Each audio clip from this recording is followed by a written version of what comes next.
Hey, everybody. Welcome to the third episode of season 3. I'm Kyle Walker. This is the Hitting the Wall podcast.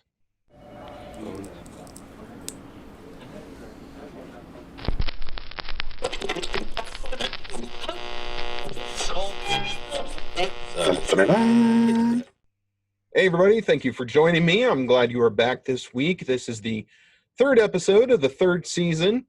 You heard our first episode talking about the new happy hour idea. I'm excited about that. Second episode, Joe and I were talking about what we've learned during the pandemic. Again, I thought that was mildly informational, so hopefully you enjoyed that. I did warn you, in our first episode, we were going to have an episode coming up that was of a more serious variety. This is it. The first thing I want to mention, I always try and, send a message maybe with my hat selection. I try and always get a hat that's meaningful, if possible. This one, I think, is. I learned of the passing, as everyone did, of Chadwick Boseman, the actor who played Black Panther in the Black Panther movie and then in the Avengers movies and the Marvel Cinematic Universe. He also played Jackie Robinson in the movie 42, when Jackie Robinson, of course, was a Brooklyn Dodger. So this is my Brooklyn Dodgers cap.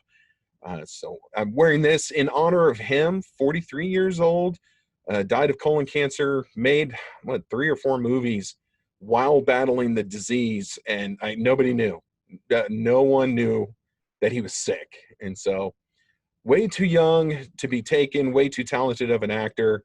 Not that cancer gives a crap if you're a talented actor or not.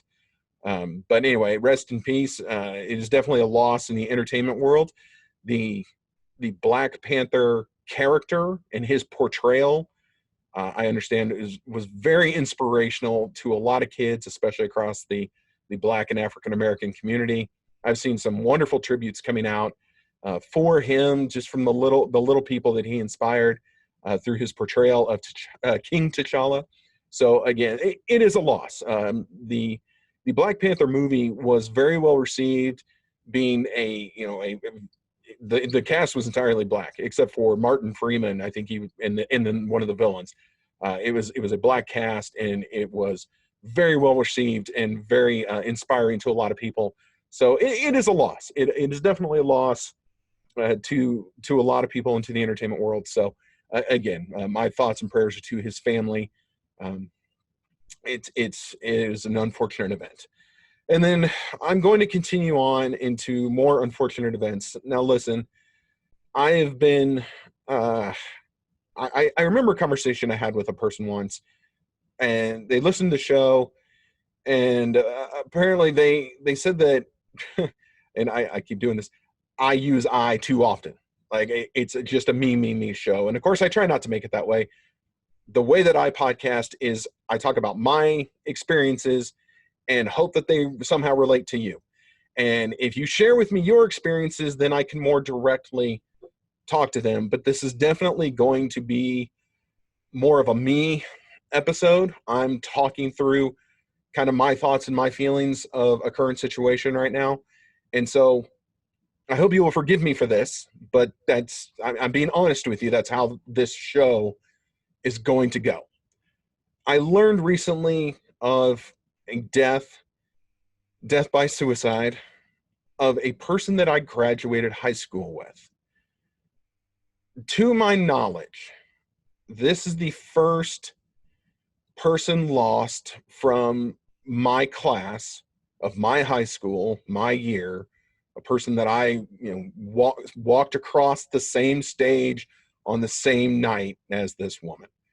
Out of respect for the family, I am not going to say her name, even though it's public knowledge now that she has passed. It's affecting me probably more than it should. I was not ever at any time particularly close to her. We were acquaintances, wouldn't say friends. She knew who I was. I knew who she was. In high school, she was the beautiful, beautiful cheerleader that the late 90s bleached blonde, long-haired headbanger me could only admire from afar. Of course, I thought she was ridiculously cute, and I had quite the schoolboy crush. It was nothing more than that. Never was, never would be. Uh, but she was always kind to me, and kind to others. It's high school. And, through Facebook, kept in contact ish, friends, like a post every once in a while. She married a guy that went to high school with us. That ended in a divorce. I reached out to her after that because I had already been divorced, and just said, "Hey, sorry you're going through this. Situation sucks. Let me know if there's anything I can do." We did the little back and forth. Oh, thank you. How are you? Oh, I'm good. How are you? Under the circumstances. Okay, great. Yeah, I hope you're well. If you need me, I'm right here. That kind of stuff. It was that. I never heard back from her after that. But she was a mother, again, divorced. I thought she had gotten into another long-term relationship with someone. Don't know if that was actually the case or not. And then just to find, I saw that it was posted that she had passed away on a Saturday morning. By Sunday night, it was known that it was by suicide. And again, this is the first person that I know that we've lost out of my class. Now, I've had other, peers and contemporaries who have passed away. One was by suicide. It was a guy that I used to do backyard wrestling with. And that was a very shocking loss to me. But he was previously in the military, and he had his demons, don't we all? But this one is hit particularly hard. And I know that my other classmates are feeling this as well. And I feel like you build this bond, whether you know it or not, with the people that you go through chunks of your life with. So the people that I graduated with, we all went through the same stuff. We went to the same school. We had the same teachers. We lived kind of the same lives for 4 years. And then we all finished up together. Now, of course, after high school, everyone goes their separate ways. People go to college. People get jobs. People leave town. People stay in town. They do all those things. And we all did every single one of them. But, you have this bond, whether you know it or not. And honestly, I didn't know it until I sat and reflected on this event. But the people that I graduated high school with, I'm going to take any of their deaths harder than I would maybe somebody else's, depending on where they rank in my life. But I feel like these people are almost extensions of me. They're extensions of my life experiences, and they're extensions of just, if you think of how big the world is, these were the people who were right place, right time to share 4 years of their lives with me and me with them. And so for one of them to be gone is very difficult to really wrap my head around. You might remember an episode I did almost a year ago where I lost a dear friend to cancer. It was close to the holidays, and it was a woman I worked with. And again, we worked together, I think 3 years before her passing, developed a very strong friendship. And then cancer just like that took her out of my life. And again, that was very upsetting. But this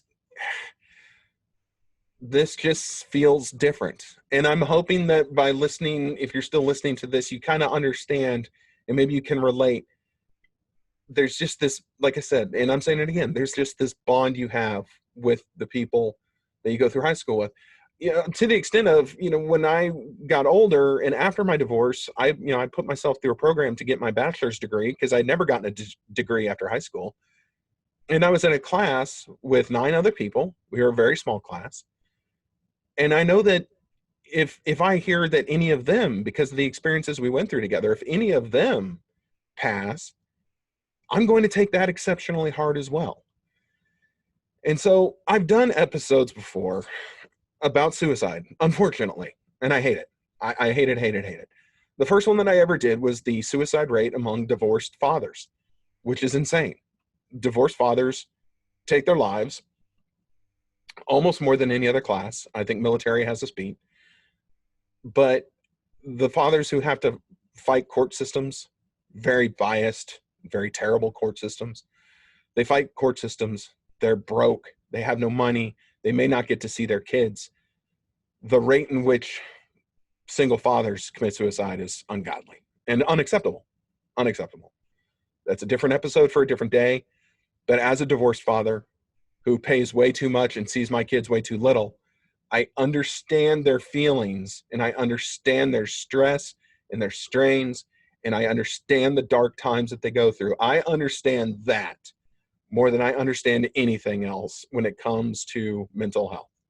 Okay, I understand divorced fathers. It's my bread and butter. Another one that I did, of course, was the military one.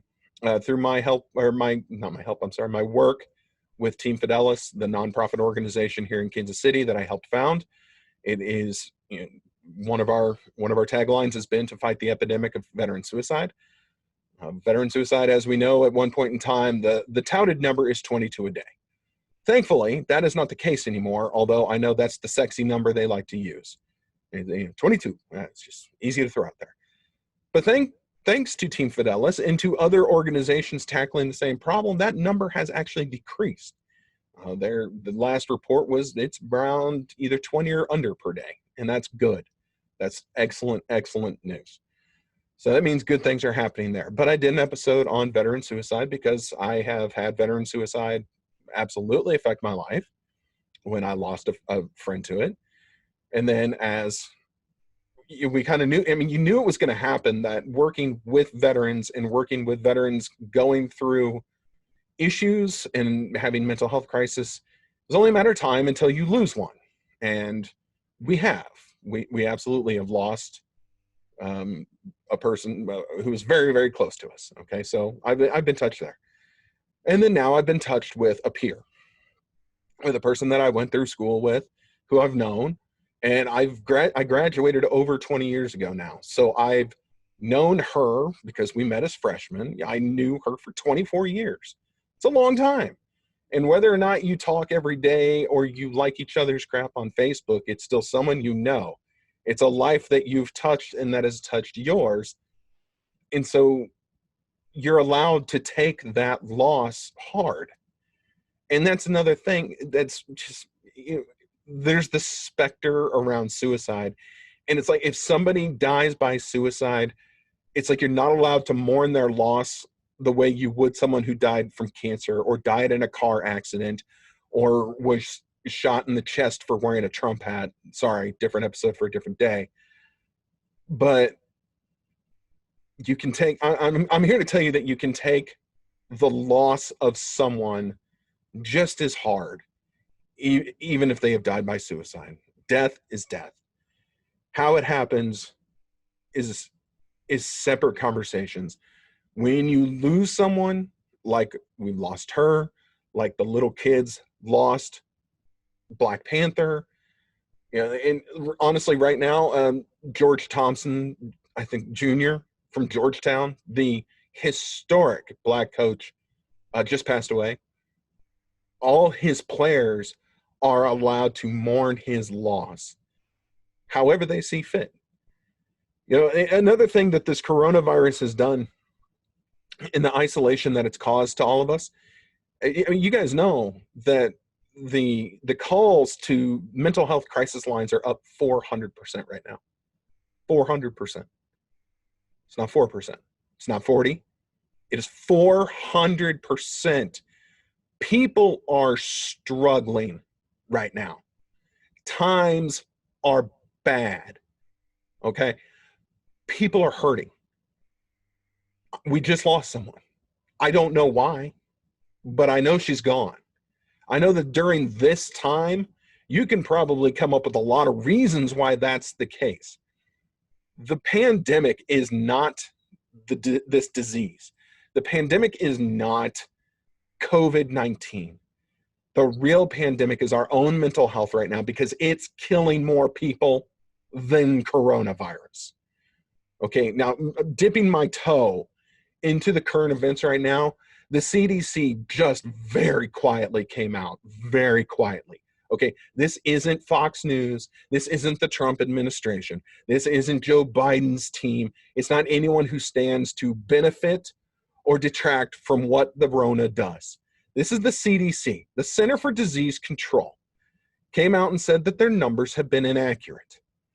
That of all the positive corona cases and deaths that they've had, only 6% of the deaths actually came from coronavirus. All the others, 94%, had underlying health issues, serious underlying health issues, and or were of advanced age.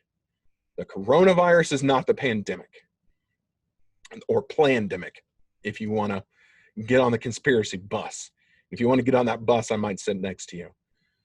Mental health is what's killing people right now. Poor mental health is what's killing people right now. Okay, the numbers show.